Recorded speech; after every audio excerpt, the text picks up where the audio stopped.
निशुम्भ शुम्भ गर्जनी प्रचण्ड मुण्डखण्डिनी वने रणे प्रकाशिनी भजामि विन्ध्यवासिनी। त्रिशूलमुण्डधारिणी धराविघातहारिणी गृहे गृहे निवासिनी भजामि विन्ध्यवासिनी।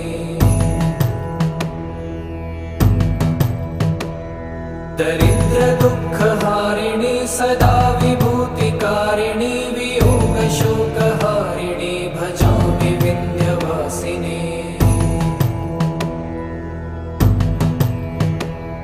लसत्सुलोललोचनं लतासनं